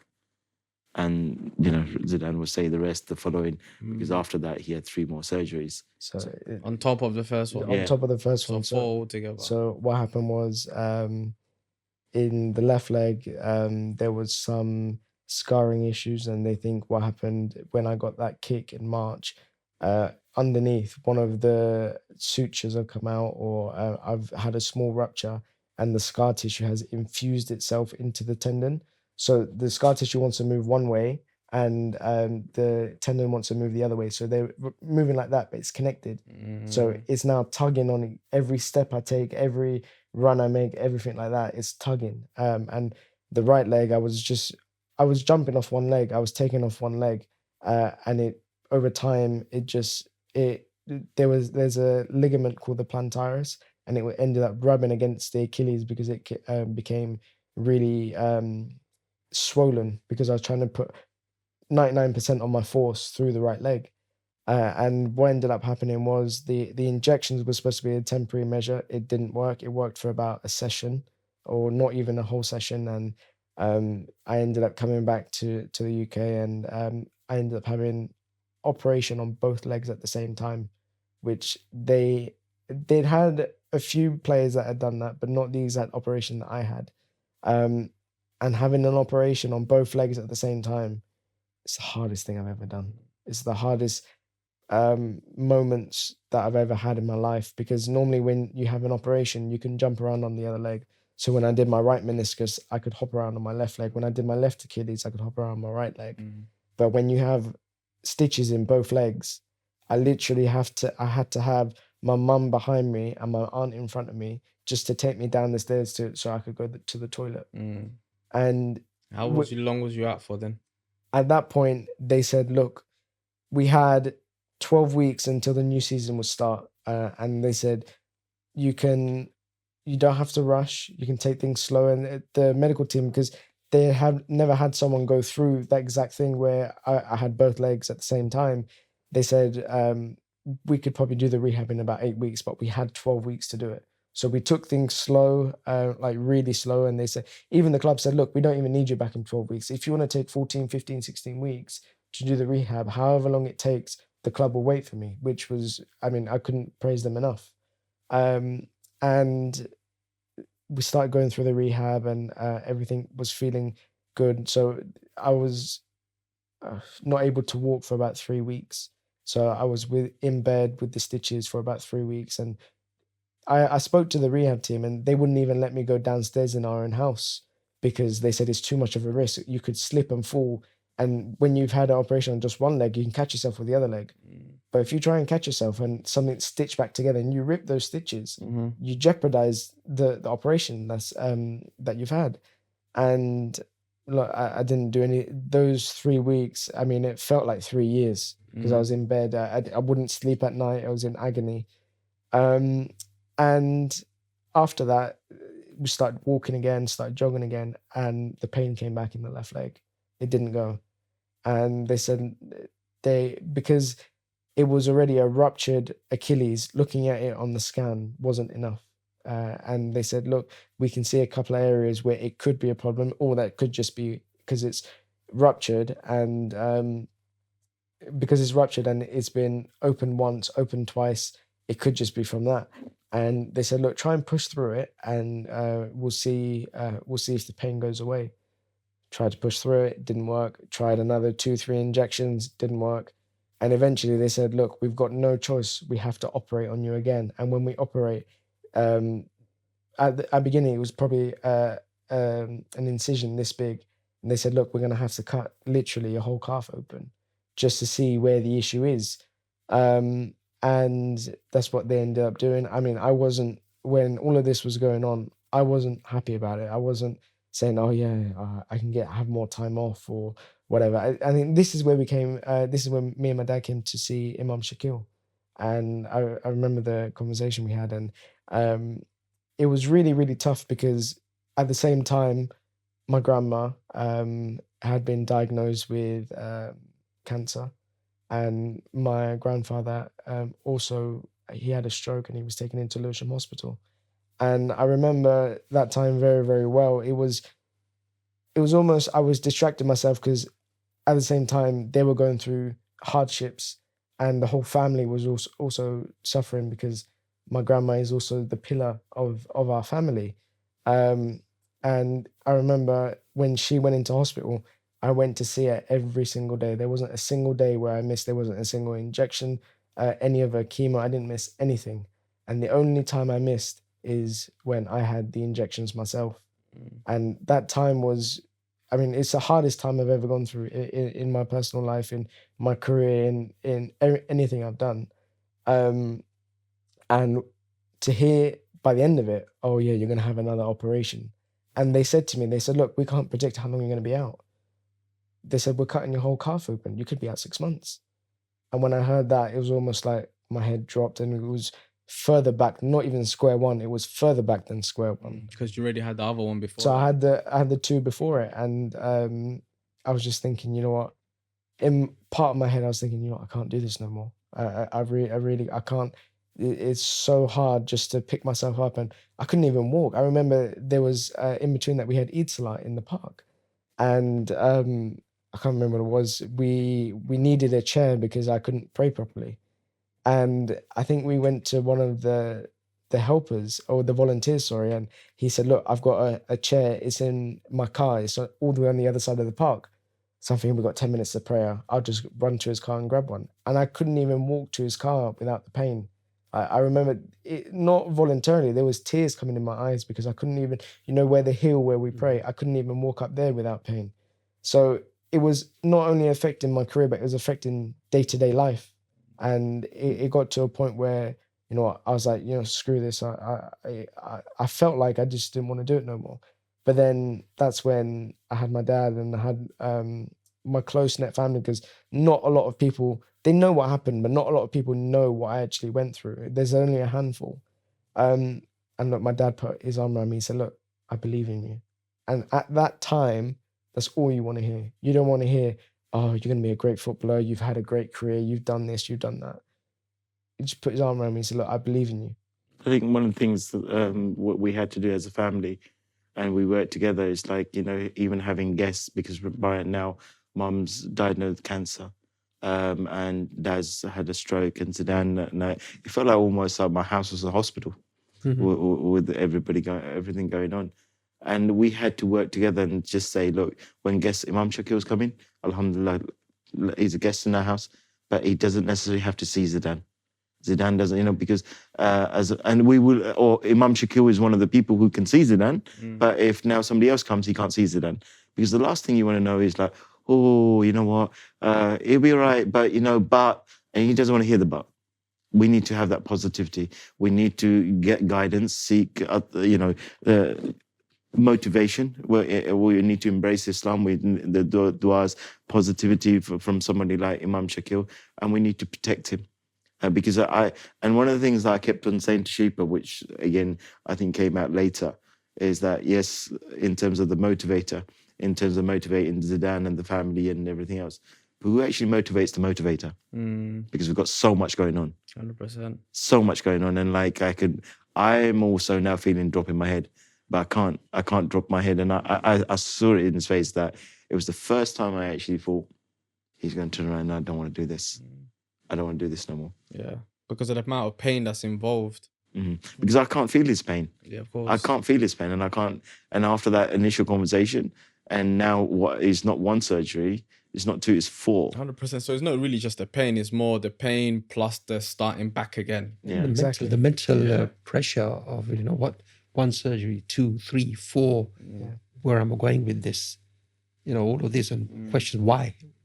Because I always believed in myself even from the day one, when there's initial period where you think, oh, you know what, and you always think, oh, sometimes you think, oh, why me? And you go into all that negative spiral. But there comes a point where you snap out, or at least for me, I snap out of it and I say, okay, you know, whatever's happened. Everything's written for us. Everything's decreed by Allah. And if it's happened to me, it's happened to me. Now, how am I going to deal with it? How am I going to move forward? How am I going to come back even stronger? Maybe the first day, maybe 2, you think, oh, why me? And after that, you think, okay, what's the action plan? Okay, I'm going to have my surgery in a day. Then after that, I'm going to be in bed for 6 weeks. Then after that, you know, I'm going to start walking and all those sorts of things. I think Iman plays a part, family play a part. Exactly. You know, I think at the discussion I had with you, I can't fully remember. I think maybe I mentioned to you Muhammad Ali. Did I? Yeah, you did. 3 times losing the world title, 3 times winning it back. Yeah, so this. But that's one of the things. I mean, again, you know, when you say that, Imam Shakil, because it came to a point, like, as a father or as a parent, and looking as a family, because the girls are in America, Zidan, Sheep has gone back. They came over the summer, and they're now gone back, and being that sacrifice, being separated, you know, it takes a toll. It honestly takes a. For me, it was taking a toll, and all I wanted to see my kids to be together. And I think there was one day I just got up and said, Zidan, we're going to talk to the rehab team. I just want you to go back to America. And he went, America? What do you mean America? And I said, no, listen, let's talk to the rehab team. Let's see, and then take the rehab plan, and we'll take it to the coaches in America. We know we've got the contacts. Can we do it? And I think it was, again, this is where, like, you know, the guidance, and this is where now, you know, putting thoughts, plant things in Zidan's heads. And I think first of all it was a no, and then he thought about it and said, yeah, come on, we can do this. And he went, and to actually go back, remember we have now, because he tore his meniscus in 2019 and then came back 2020, we had COVID. We haven't gone back as a family together, sitting, just having a cup of tea together in America, and it's coming up to 4 years now. And then to go back in September 2023, and for me, just watching them, just having a conversation together, mashallah, all of a sudden I think I'm getting old. The kids have grown up. Yeah, and it was amazing. But I think Zidane, when he goes back to play, he just said, you know, the American football helmet, pads everywhere. That's how you got to play. Yeah, absolutely. So yeah, that rehab was really tough. It was almost that negative spiral. I couldn't get out of it. It was, okay, with every surgery, it was, okay, it happened for a few days, you kind of feel sorry for yourself. And it comes to a point where you just think, forget all of that. What am I going to do next? And I was in that point where I couldn't snap out of it. I couldn't think, oh, I kept thinking, why me? Why another surgery? Why has this happened? And that's when I spoke to Dad. And I don't think I've ever cried so much to a person. And I said, I don't know why this is happening. I don't know what I've done, or if I've done something bad, or if I'm doing something wrong. Because at that point, you question everything. You question not only the rehab training, I was questioning myself. Was I doing something, or was I not eating the right things? Was I not sleeping? Was I not doing the right things to help me heal? And eventually, look, I had the surgery, and alhamdulillah, I came back stronger after it. It wasn't 6 months. The third that you mentioned. Yeah, the third. Yeah. 1/3 is what they come back stronger. So alhamdulillah. So it was really tough. And that's the most testing times I've been through as a person. And I had the surgery last year, August 2023, August. And I came back in November, and alhamdulillah, I had a few hiccups after that, but nothing major where I needed surgery or back to playing now. Yeah. Alhamdulillah. So Okay. I've been, during the summer, we went to Umrah, which was an unbelievable experience. First time. That explains the hair. Yeah. For both of us. So after what everything happened last year, Just needed you needed a place to kind of spiritually cleanse yourself and sort of reset. I don't know if Zidan actually knows, because when we actually went back last September and when you trained for 6 weeks, when I was in America, that's when we made the niyat. That Allah Ta'ala's given us so much, and the journey that we've had, alhamdulillah, and it's Umrah is something that we want to do, been talking about for a long time. Let's do it. Inshallah, let's do it summer. And we didn't tell the kids because this man is so busy. And his sisters, Sarah and Zara, they got different, itinerary, and they got Sarah's working now, and there's again getting her time off. And we said, look, no time's the right time. And we've had the year that we had, let's do it. And we didn't tell the kids, we start planning.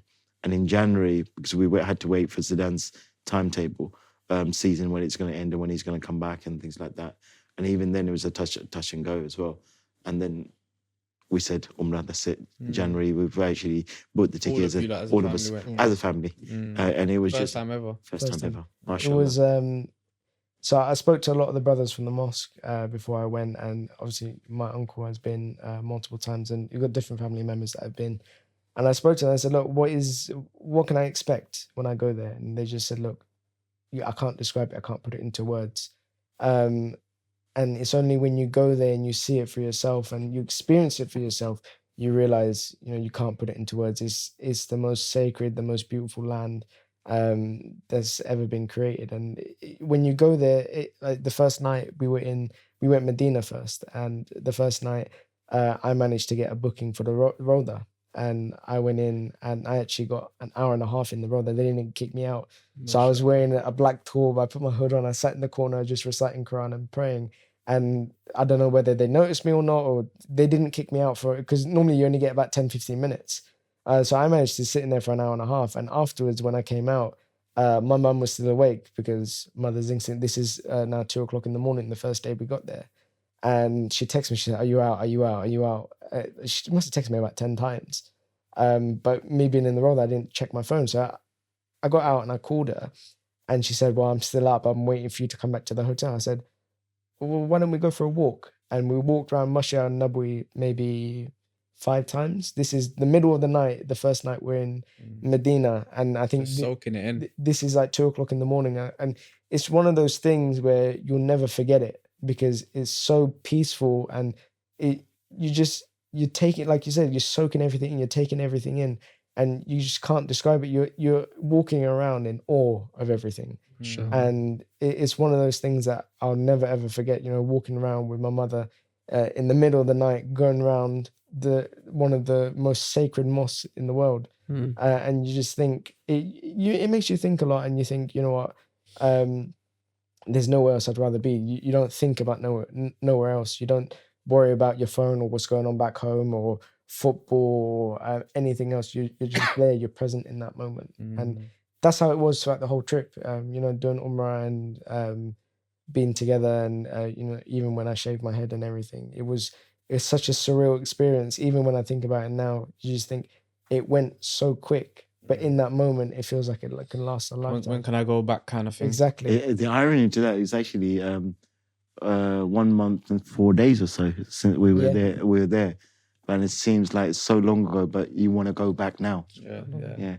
And have that effect. Yeah, it does. It has an amazing effect. And the night Zidan went, I was supposed to go with him, and normally I can stay up all night. I'm known for no sleep. That day I had such a bad migraine, and I actually slept, so cancelled my booking. And then because I slept, I think the following day we did Fajr, and then Zidan and the family went back, and I was by myself because I've slept the night before, and I had so much energy now. And I remember going by myself, and then I went and did the ziyarat where all our prophets and nabis have been, the Kabristan's there, and I was walking around for an hour and a half, and it almost felt like, 5 minutes, because I wanted more. I wanted to be there longer. And I looked at the time and I thought, wow, Where's the time gone? Where's the time gone? And it's surreal. You couldn't explain it. And, that Medina was amazing. And alhamdulillah, when we went to Mecca, seeing the Kaaba together, it's just like, there's no words. You cannot explain it. is this really happening? Is it? Can I go and touch it? Can I get there? What do I need to do? It's just so many thoughts. We weren't even talking to one another, but all 5 of us were together. And then all of a sudden, I think at some point, I don't know how Zidan did it. We lost his mom and his sisters, and he must have spoken to him already. If you get lost, this is what we do. And I think an hour and a half later, we found them, didn't we? Amongst so many millions of people. Yeah, you do because there's so many millions of people there. It's easy to get get lost. Yeah. But what did you take away from it as a lesson, maybe, of the Umrah trip? It's just that, you know, everything in this life, you're doing everything to please Allah, and nothing else can be more pleasing than to, you know, do your 5 prayers, be the best Muslim that you can be. And it, like Dad said, it's such a surreal experience because you see the Kaaba, you see so many pictures of it, you see it on prayer mats, you see it on calendars, you see it on TV. And then when you actually go there for the first time, you see it and you just think, wow, you almost think, is it real? Even though you know it's real. And you never feel a closer connection to Allah than being in that moment. And, you know, everything in this life can be taken away within a blink of an eye. You know, I cannot be here one day. You cannot be here. Imam Shakil, Dad, everybody the same. And it's all what you make of it. You know, it's how much you want to push yourself to be the best Muslim that I can be. I know there's certain things that I wasn't doing that was maybe the best to please Allah. You know, sometimes if I was late praying or if I missed prayer or something like that. It definitely kind of how I felt when I went Umrah is that it definitely brings you back into your essence. Yeah. And kind of puts things into perspective, like what is important in life. It's almost like a reset or wake up call. It's almost like you think, when can I go back? When can I go back? And it was absolutely amazing. I mean, I wouldn't change it for anything. So fasting forward, just because we're limited on time, and we've gone way past what we usually do.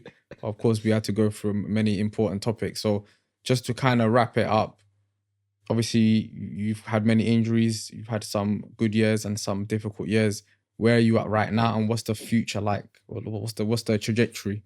So alhamdulillah, I'm fully fit, ready to go back. I'm actually flying back to Spain next week to go back to Rayo Vallecano, and inshallah, let's hope this season there's no injury hiccups. And you know, I think you're going to see the real Zidan come out now this season, because there should be nothing holding me back. There's not the moving concern of, oh, I've just moved to Spain. There's no injury concerns, alhamdulillah. So I think this season is going to be a very big season. Also, I haven't announced it yet, but I've got my Bangladeshi passport. Bangladeshi passport. So I'm also eligible to play for the Bangladeshi national team. And I always get asked whether I want to play for the national team. And I'll say it here and now. I've always kept the same feeling with the Bangladeshi national team. If the moment arises, if I'm called for the national team, I would love to represent it. You know, it would be a huge honor to represent Bangladesh in whatever tournament or whatever level. I've always said that. But now that I've got the Bangladeshi passport, there's no injury hiccups or anything. I would love that opportunity to play for Bangladesh. And inshallah, let's see what the future holds. Dad, saying that, just a quick story in Medina. We just landed in Medina and we just come out the airport, and there was a guy and a few other guys, but there was one guy that wouldn't just go. We was walking to the car and he would not just leave. And I was getting a bit irritated and I was getting concerned. And we got to the car and I just kind of shouted at him and said, just leave us alone. And Zidan's going to me, why? Just calm down. Look where you are. You're in Medina. But I was worried about the safety of my kids, you know, just the father instinct. Why is it? I don't even know this guy. And he went to me, and when I shouted at him and Zidan told me to calm down, he came out and said, Uncle, in Bengali this is. The guy that... Yeah, I shouted at him, and he went, and there was other guys, but they walked away because they could see I was getting frustrated. And he went, Uncle, can I take one photo with Zidan? And I went, I don't even know him. And he went, we follow Zidan. As soon as he walked out, we realized who he was. And I just want one photo. And I went to him, mashallah, and I just put my head in my hands, and then I just went, you know, I'm so sorry, and you know what, please. And do you know what? I mean, when Zidan put the post up about Umrah on the social media, the guy actually sent that photo back to him and sent him a message. I was there. But I was there with you, and you know what? Just him being able to take that photo with Zidane, it just gave, it made his moment, it made his year, it was so much. And I was talking about this later on during the Umrah trip and say, like, you know, that role model, that person, that happiness you bring by you playing football or being who you are. You know, it comes in different ways, and Allah Ta'ala rewards us in different ways by you taking that photo and making him happy. Allah Ta'ala will give you back, and things like that. So it was, for a father, you think, wow, you know.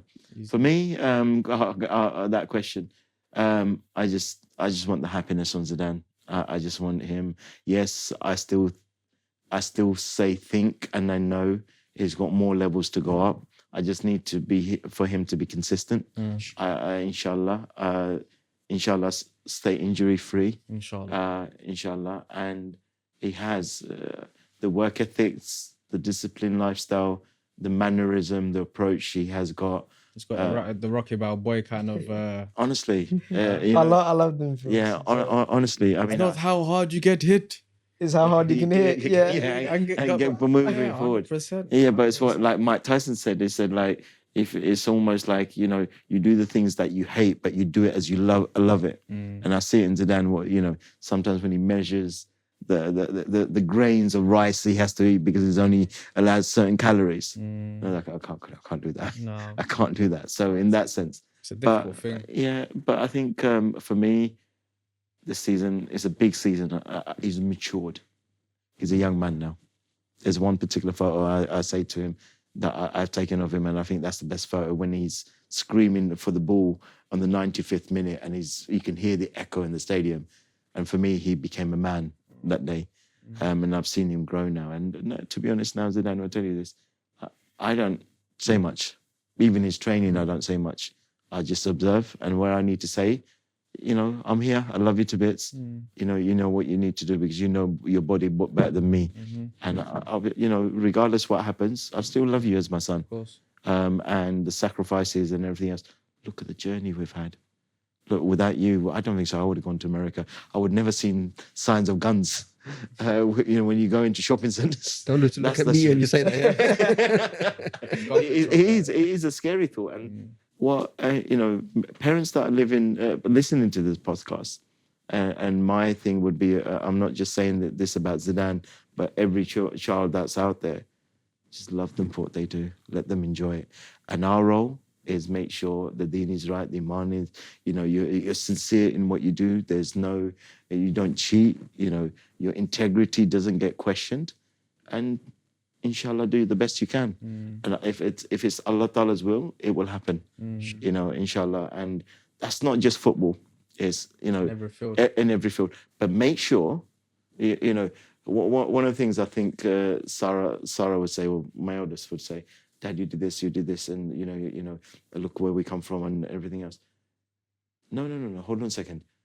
That's my responsibility as a father. It's, you know, that's what I need to do. That's what I have to do. That's my role as the father. And I'm always here to love you, and I'll guide you, and I'll support you, and I'll do everything that needs to. It's not, oh, I did this, now Zidane has grown up and you must do this back for me. No. I just want. Sure, you're not just counting the penny. That's £1 million you owe me. You know, one of the things, and Zidane would tell you this. I say to Zidane, I want you to go and buy me the biggest Bugatti there is. Don't get me wrong, but don't buy it because you have to buy it for Dad. Just say, look, it's a gift to my dad, because you know what, I love him to bits. It's a good way of putting it, mashallah. Yeah, I love you to bits. You know what? And if you don't do it, I'll get the gun out. So that's a big hint right there. And that's it. And I think as a parent, as me and Sheepa, we've been very fortunate, and alhamdulillah, with the du'as from my family, my parents especially, and Sheepa's parents as well. We've been blessed with 3 beautiful children, and alhamdulillah, may their love continue as siblings, and may they embrace their journey and stay together in the rest of this dunya now towards akhirah. And you know, the love, the bond they have, me and Sheepa, I think they're the most proudest parents that there is, and I'm not taking nothing away from anybody. And that's my advice to every parent. Just make sure you shadow them, make sure you know, does he come home at 12 o'clock at night at times? Yes, he does. but Dad, I'm out. You know, he's gone out with his friends or his teammates, and we've gone to X, Y, and Z. But I will know where he is, and I know when he comes in, the first phone call would be me, and it's not spoon feeding. It's not baby. It's just the relationship. You know, it's check on Madrid, man, making sure, yeah. I've always said, you know what, brothers from the mosque, Imam Shakil, the door's always open. So Dad, I'm in. You sure you're in, yeah? he's got my location. He's got my location. So no, seriously, on a serious note, the door's always open. Okay, we just finish it there. Thank you. Jazakumullah khair. And for everyone watching and persevering through this long one that we've done today, we hope you've enjoyed it. Wassalamu alaikum wa rahmatullahi wa barakatuh.